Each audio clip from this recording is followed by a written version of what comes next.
Hi అండి అందరికీ welcome back to my channel.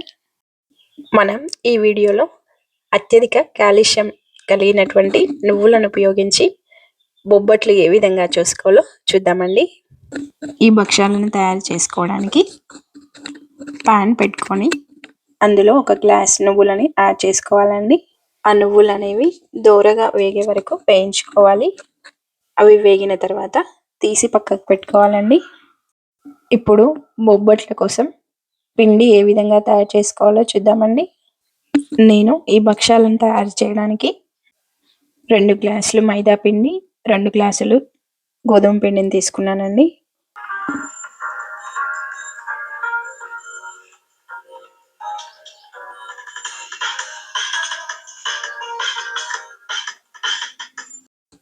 ఇందులో కొంచెం నెయ్యి యాడ్ చేసుకుంటున్నాను. బొబ్బట్లు అంటేనే మనకి నెయ్యి అనేది కంపల్సరీ. ఈ విధంగా నెయ్యి యాడ్ చేసుకొని పిండిని కలుపుకున్నట్లయితే మనకి పిండి చాలా సాఫ్ట్గా వస్తుందండి. తర్వాత తగినంత వాటర్ కలుపుకొని పిండి కలుపుకొని పక్కకు పెట్టుకోవాలండి. ఈలోపు పిండి నానేంత వరకు మనం పూర్ణం ఏ విధంగా తయారు చేసుకోవాలో చూద్దామండి. వేయించి పెట్టుకున్నటువంటి నువ్వులని మిక్సీ జార్లోకి తీసుకొని వాటిని వీడియోలో చూపించిన విధంగా మిక్సీ పట్టేసుకోవాలండి. తర్వాత ఇది పక్కకు పెట్టుకొని స్టవ్ పైన ఒక కళాయి పెట్టుకొని అందులో బెల్లం వేసుకోవాలండి. బెల్లం కరిగేందుకు ఒక అర టీ గ్లాస్ అని వాటర్ యాడ్ చేసుకోవాలి. ఈ విధంగా చేసుకున్నట్లయితే బెల్లం చాలా తొందరగా కరుగుతూ ఉడికిపోతుందండి. బెల్లం పాకాన్ని ఈ విధంగా కలుపుకుంటూ ఉండాలి. అందులో ఉండలన్నీ కరిగిపోయే విధంగా చూసుకోవాలండి. ఈ పూర్ణం తయారీ కోసం బెల్లం అనేది పాకం రావాల్సిన అవసరం లేదు.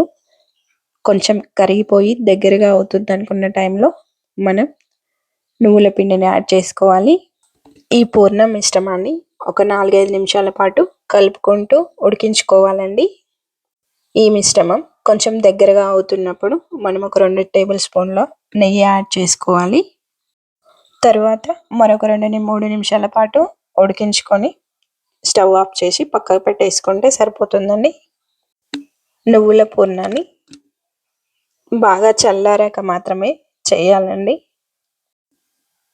ఆ మిశ్రమం చల్లారిన తర్వాత ఒకసారి ఈ విధంగా కలుపుకుంటూ చిన్న చిన్న ఉండలుగా చేసుకొని వాటిని పక్కకు పెట్టేసుకోవాలండి.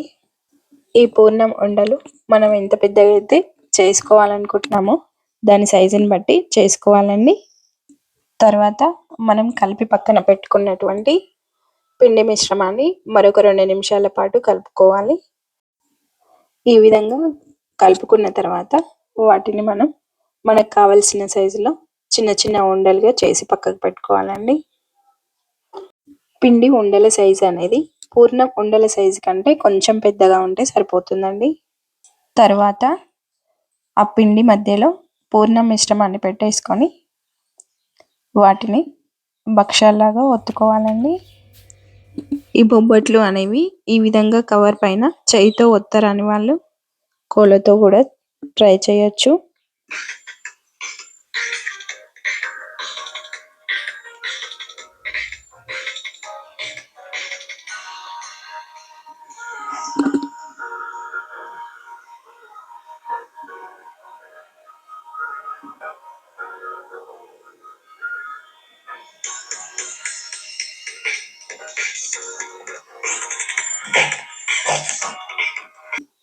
తర్వాత వీటిని తీసి ఒక్కొక్కటిగా ప్యాన్ పై వేసుకొని నెయ్యి అప్లై చేసి చేసుకోవాలండి. ఈ విధంగా అన్ని తయారు చేసుకుంటూ ఒక్కొక్కటిగా కాల్చుకోవాలండి.